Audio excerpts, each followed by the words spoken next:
Welcome to Duo Coders. Duo Coders में आपका स्वागत है। तो आज के वीडियो में समझते हैं completely about DNS, domain name system, और कंप्यूटर नेटवर्क्स के अंदर ये बहुत ही इंपॉर्टेंट और क्रूशियल टॉपिक है। Let's get to the computer screen और वहां पे कंप्लीटली समझते हैं about DNS. Let's get to start. मैं आ गया हूं अपने कंप्यूटर स्क्रीन पे और समझते हैं completely about DNS, domain name systems. तो डीएनएस समझने के पहले तो मैं आपको ये बता दूं कि ब्राउजर पे जब भी हम किसी वेबसाइट को कॉल करते हैं, जैसे फॉर एग्जांपल यहाँ पे google.com और एंटर करता हूं, तो ये वेबसाइट तुरंत लोड हो जाता है, राइट। लेकिन एक्चुअली जो ब्राउजर है वो इस डोमेन नेम से नहीं कनेक्ट करता, वो कनेक्ट करता है आईपी एड्रेस से। मैं इसका प्रूफ देता हूं आप लोगों को कि ये जो ब्राउजर है वो केवल आईपी एड्रेस से कनेक्ट कर सकता है। डोमेन नेम केवल हमारे समझने के लिए, ह्यूमंस के समझने के लिए। डोमेन नेम डायरेक्टली ब्राउजर को कोई मतलब नहीं डोमेन नेम से, ठीक है। अब मैं क्या करता हूं ना, यहाँ पे अपना CMD, आप Windows+R करके CMD क्लिक करो और अपने कमांड प्रॉम्प्ट में आ जाओ। यहाँ पे लिखो पिंग google.com, पिंग google.com लिखो और एंटर करोगे ना, तो यहाँ पे आपको गूगल का आईपी एड्रेस मिल जाएगा, ठीक है। ये जो यहाँ पे आपको दिख रहा है ये होती है IP address. IP address basically जैसे हमारा जो एड्रेस होता है, हमारा घर का एड्रेस, आप किसी को बताओगे तो भाई यहाँ आ जाना, इस पर्टिकुलर जगह पे एड्रेस देते हो, वैसे ही ये होता है, ये आईपी एड्रेस है गूगल का। तो मैं यहाँ पे ब्राउजर पे आके देखो, ये आईपी एड्रेस एंटर करके एंटर मार दूंगा और देखो ये ऑटोमेटिक google.com पे आ गया। इससे पता चलता है कि जो ब्राउजर है वो केवल आईपी एड्रेस से कम्युनिकेट कर सकता है, डायरेक्टली डोमेन नेम से कोई लेना देना नहीं होता उसका, ठीक है। और आप जैसे ही डोमेन नेम लिखते हो तो ब्राउजर का काम ही होता है कि डोमेन नेम को रिजॉल्व करना एक आईपी एड्रेस के अंदर, क्योंकि वो आईपी एड्रेस से बात कर सकता है। और डीएनएस जिसके बारे में बात कर रहा हूं, domain name system, is all about finding the IP address of a domain name. कोई भी डोमेन नेम डालो, उसका आईपी एड्रेस फाइंड करने के पीछे जो पूरा सिस्टम होता है उसी को डोमेन नेम सिस्टम बोलते हैं, ठीक है। तो दिस इज वेरी बेसिक, जो अपने को समझना इंपॉर्टेंट है अपने लिए डोमेन नेम सिस्टम समझने से पहले। और मैंने एक यहाँ पे छोटा सा एक इमेज रखा हुआ है जो मैंने बाइट बाइट गो नाम के यूट्यूब चैनल से लिया हुआ है, वो उसका लिंक मैं आपको डिस्क्रिप्शन में दे दूंगा। बहुत ही ज्यादा अच्छा एक्सप्लेनेटरी ये एग्जाम्पल है, सॉरी इमेज है। तो लेट्स स्टार्ट। तो होता क्या है कि ये सबसे लेफ्ट में आ जाओ अभी तो आप। और हाँ, और मैं एक और चीज अज्यूम कर रहा हूँ यहाँ पे कि ये जो वेबसाइट है हम पहली बार खोल रहे हैं अपने ब्राउजर के अंदर, ठीक है। यानी कि ब्राउजर के कैश में इसका आईपी एड्रेस स्टोर्ड नहीं है पहले से। तो वो भी आपको बताता हूँ, बोलने की क्या कोशिश कर रहा हूँ। जैसे मान लो कि हमारा ब्राउजर है, ब्राउजर में मैंने लिखा google.com, ठीक है। ब्राउजर में लिखा तो सबसे पहले ब्राउजर क्या करता है ना, अपने कैश मेमोरी में स्टोर, अपना जो कैश मेमोरी उसके पास होता है उसमें चेक करता है कि भाई ये जो google.com नाम का वेबसाइट है इसका आईपी एड्रेस तेरे पास पहले से है क्या, ताकि मेरे को ये जब आगे का प्रोसेस है वो ना करना पड़े। इसलिए वो लोग कैश में स्टोर करके रखते हैं। google.com का जनरली कैश हमेशा स्टोर ही होता है, google.com का कैश है। तो ब्राउजर बोलेगा नहीं भाई ये वेबसाइट पहली बार खुल रही है, मेरे पास इसका कैश नहीं है, ठीक है। अब क्या होगा, नेक्स्ट कॉल जाता है ऑपरेटिंग सिस्टम लेवल पे, ठीक है। ऑपरेटिंग सिस्टम लेवल पे कॉल जाएगा और ऑपरेटिंग सिस्टम पे, यानी कि जो ब्राउजर है वो ऑपरेटिंग सिस्टम से पूछेगा, भाई ऑपरेटिंग सिस्टम यानी कि मेरे केस में जो विंडोज है उससे पूछेगा भाई तेरे पास google.com का आईपी एड्रेस है क्या। तो ऑपरेटिंग सिस्टम बोलेगा नहीं भाई मेरे पास भी नहीं है। जब ऑपरेटिंग सिस्टम के कैश में भी वो नहीं होता है, तब ये रिक्वेस्ट उठ के जाता है हमारे डीएनएस रिजॉल्वर के पास। ये जो बीच में एक लेयर होता है डीएनएस रिजॉल्वर, जो हमारे केस में, हम लोग के केस में है आईएसपी, इंटरनेट सर्विस प्रोवाइडर, यानी मेरे केस में बीएसएनएल। तो बीएसएनएल जो है वो मेरे को इंटरनेट प्रोवाइड कर रहा है, तो वो मेरे लिए इंटरनेट सर्विस प्रोवाइडर है। तो उनके पास उनके डीएनएस रिजॉल्वर्स हैं, डोमेन नेम सिस्टम रिजॉल्वर्स हैं, ओके। और इसके अलावा भी बहुत सारे डीएनएस रिजॉल्वर्स होते हैं। क्लाउड फ्लेयर करके होता है उसका डीएनएस रिजॉल्वर, गूगल का खुद का डीएनएस रिजॉल्वर होता है 8.8.8.8, लेकिन ठीक है उतना नहीं जाना हम लोगों को। केवल ये समझना है कि बीच में एक लेयर होता है जो होता है डीएनएस रिजॉल्वर, और उस वो हमारे लिए है इंटरनेट जो प्रोवाइडर है, इंटरनेट सर्विस प्रोवाइडर, आईएसपी, ठीक है। मेरे केस में और स्पेसिफिकली लिखूं तो वो मेरे केस में बीएसएनएल है। अब क्या होता है, रिक्वेस्ट जाता है बीएसएनएल के पास। अब बीएसएनएल अपने कैश में चेक करता है कि भाई google.com क्या किसी ने खोला है आज तक, कि क्या तुम्हारे पास कैश में है क्या। बीएसएनएल चेक करता है ये चीज। अब वो बोलते हैं नहीं हमारे कैश में भी नहीं है, पहली बार खुल रही है वेबसाइट। अब आगे के प्रोसेसेस चालू होते हैं, मेन प्रोसेसेस जो बहुत अलग लेवल के हैं, ठीक है। ये जो इसके आगे के प्रोसेसेस है ये होता है मेन आईपी एड्रेस फाइंड करने का प्रोसेस, ठीक है। उसके पहले तीन टाइप के सर्वर्स के बारे में बता देता हूं जो यहाँ पे ऑब्वियसली दिख भी रहा है आपको। एक होता है रूट नेम सर्वर, एक होता है top level domain name server, और एक होता है authoritative name servers. Root name server होता है, root as the name suggest, main server मान लो उसको। Root name server main server होता है top level domain name server होता है स्पेसिफिक डोमेन्स का सर्वर्स, यानी कि .com का अलग, .org का अलग, .ca का अलग, .in का अलग, ठीक है, .xyz का अलग, अलग अलग डिस्ट्रीब्यूटेड जो सर्वर्स होते हैं वो टीएलडी नेम सर्वर्स कहलाते हैं, top level domain name server.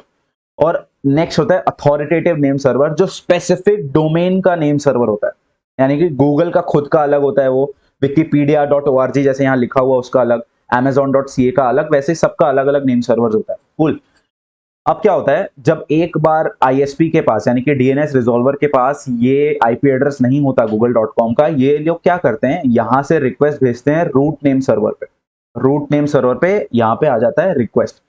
अब रूट नेम सर्वर क्या करता है, सबसे पहले चेक करता है कि ये जो वेबसाइट है ये किससे एंड हो रहा है, कौन से डोमेन से एंड हो रहा है, ये .com टाइप का वेबसाइट है या .in टाइप का वेबसाइट है या किस टाइप का वेबसाइट है, ये चेक करता है। ये उसका काम है, रूट नेम सर्वर का काम ही होता है कि कौन से टाइप का वो है, उसका कौन से टाइप का डोमेन है, ये चेक करो। और उन डोमेन्स का जो टॉप लेवल डोमेन है उनके नेम सर्वर्स का आईपी एड्रेस रिटर्न कर दो। जैसे फॉर एग्जांपल मैं बताता हूँ, थोड़ा यहाँ पे कंफ्यूजिंग हो रहा होगा आपको, मैं बता, सबसे पहले तो मैं आपको ये बता देता हूँ कि ये जो .com है, .com का जो टॉप लेवल डोमेन है, मैं टीएलडी के बारे में थोड़ा बात करता हूँ यहाँ पे, टीएलडी ऑफ .com, ठीक है, टीएलडी.com का जो टीएलडी होता है के बारे में थोड़ा सा बात करता हूँ यहाँ पे। तो .com जो है उसके बहुत सारे नेम सर्वर्स है अक्रॉस द ग्लोब। तो पूरे ग्लोब की अगर बात करें, पूरे ग्लोब में, पूरे अर्थ पे अलग अलग जगह पे .com का नेम सर्वर है, ठीक है। मान लेते हैं अभी के लिए कि हम 13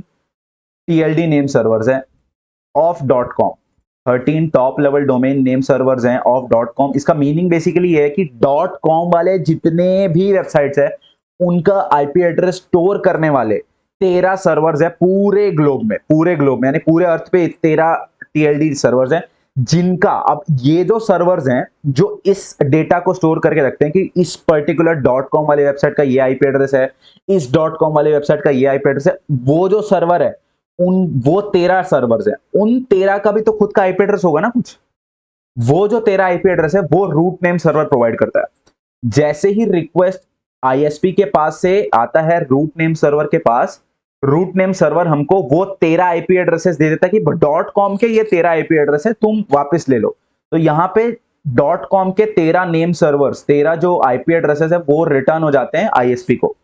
अब आईएसपी क्या करता है, आईएसपी अपने कुछ एल्गोरिथम्स पे काम करता है, यानी कि डीएनएस रिजॉल्वर मोर स्पेसिफिकली अपने कुछ एल्गोरिथम्स पे काम करता है और उन 13 आईपी एड्रेसेस में जो सबसे क्लोजेस्ट आईपी एड्रेस है ज्योग्राफिकली, उस आईपी एड्रेस पे रिक्वेस्ट कर देता है उस टॉप लेवल डोमेन को। जैसे मान लो मेरे पास 13 टॉप लेवल डोमेन्स है, 13 टॉप लेवल डोमेन्स है, 1 2 3 4 ऐसे 13 आईपी एड्रेसेस हैं जो रूट नेम सर्वर ने रिटर्न किया मेरे को फोर्थ रिक्वेस्ट के अंदर, यहां पे रिटर्न किया।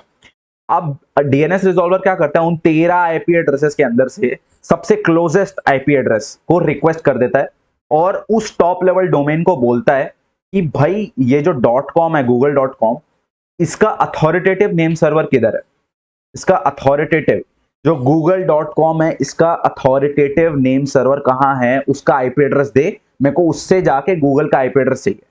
तो google.com का जो अथॉरिटेटिव नेम सर्वर है उसका आईपी एड्रेस ये जो टीएलडी नेम सर्वर है रिटर्न कर देता है, ठीक है। अब टीएलडी के पास यानी टीएलडी से अथॉरिटेटिव नेम सर्वर का google.com का जो अथॉरिटेटिव नेम सर्वर है उसका आईपी एड्रेस रिटर्न हुआ, google.com का आईपी एड्रेस नहीं, google.com के अथॉरिटेटिव नेम सर्वर का आईपी एड्रेस रिटर्न हुआ डीएनएस रिजॉल्वर को। अब डीएनएस रिजॉल्वर लास्ट क्वेरी करेगा, उसको पता चल गया कि इस सर्वर पे, इस पर्टिकुलर नेम सर्वर पे रिक्वेस्ट करते हैं मेरे को एक्चुअल google.com का आईपी एड्रेस मिल जाएगा।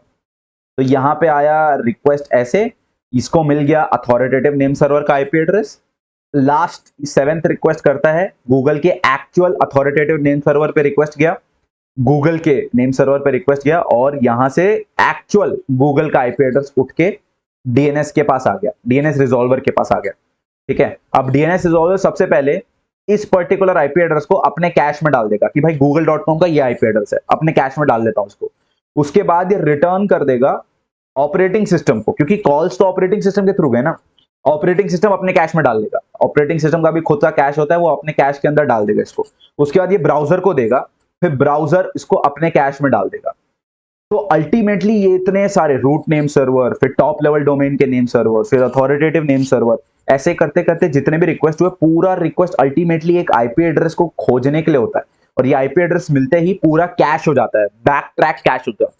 बीएसएनएल के पास कैश हुआ, फिर ऑपरेटिंग सिस्टम के पास कैश हुआ, फिर ब्राउजर के पास कैश हो गया। नेक्स्ट टाइम कोई बंदा google.com पे आएगा तो इतना सारा प्रोसेस नहीं करना पड़ेगा। ये पहली बार होता है जब पहले बार कोई वेबसाइट खोल रहा है।